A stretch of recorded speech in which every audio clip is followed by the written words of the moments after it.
In the last 35 years of my life, I've had one hell of a journey.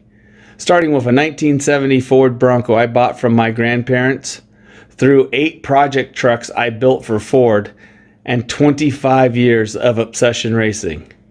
This is Rick Swanson, driver of the Obsession monster truck, and this is my journey for you to follow.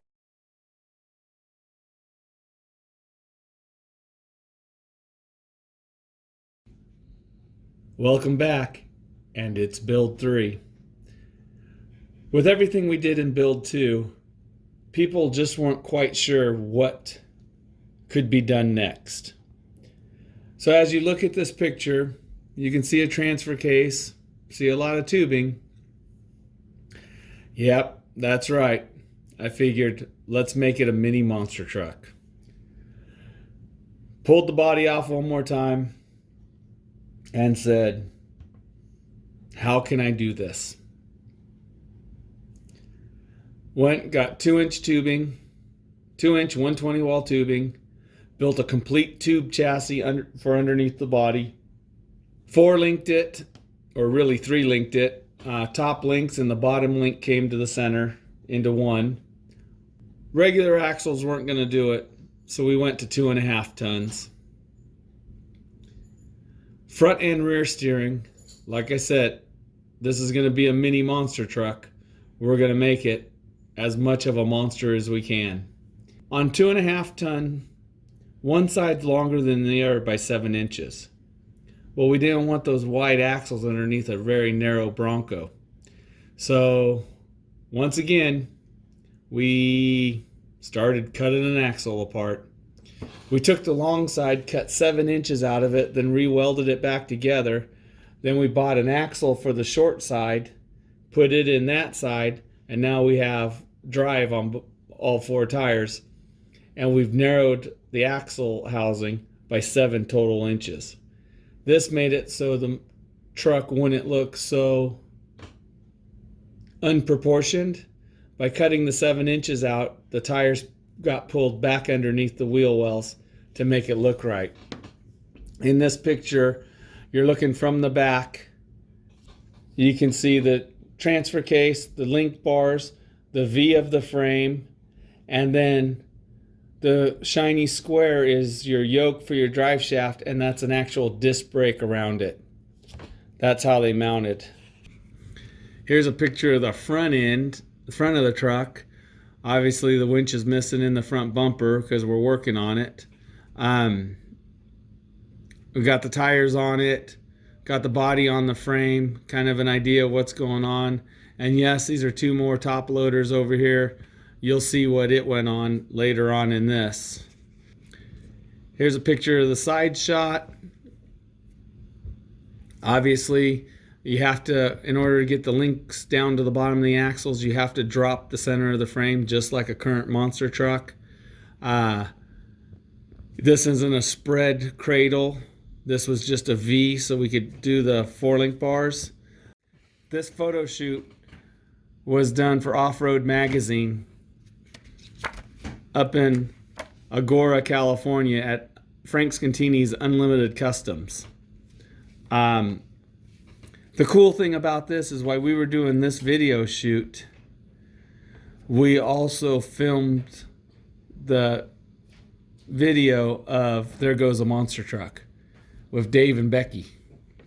Monster truck wannabes. As I said before, we were always trying to make the truck that much better, that much better. One of the things that we wanted to take it to the next level was we wanted a sound system, and not just a normal sound system.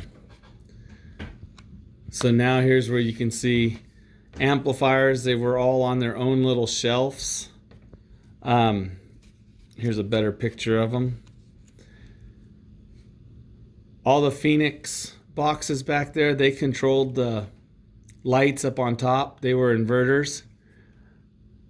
Behind the amplifiers was a push-pull 12-inch speaker box. There's the kick panel with this speakers behind the kick panel, so it mounted right behind the roll bar right here. Now you gotta remember, we didn't have cool TVs back in these days. So that was our cool TV to have in the truck. All your light switches were underneath it. The TV was mounted inside, in between the two seats. In the back was Nintendo, because that's what we had back in the day. So it was the cool of the cool. As you can see, we made a custom dash. Redid all the gauges and whatnot. This was at a SEMA show, along with Frank, Big Dummy, and Bigfoot. We were all parked together inside the lounge at the SEMA show.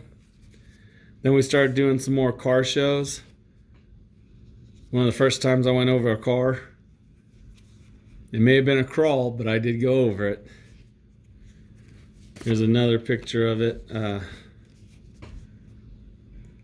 Those axles that were in the picture earlier that I said were sitting on the side went underneath this truck. We put them underneath that truck. That's why I said you'll see them later in the episode. That was a buddy of mine, Tim's truck. Another picture of it, just I thought it was cool sitting on the cars. After it was painted like this, Off-Road Magazine wanted to do another photo, another article.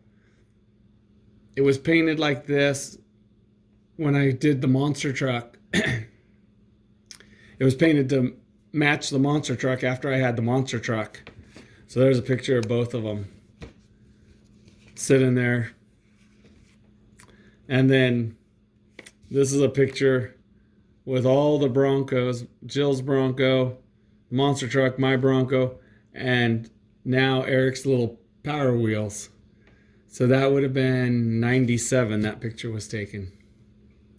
Long time ago. Stay tuned. Now that you've learned about the very first Bronco, I have 8 vehicles that I built for Ford Motor Company for the SEMA show that we're going to go over.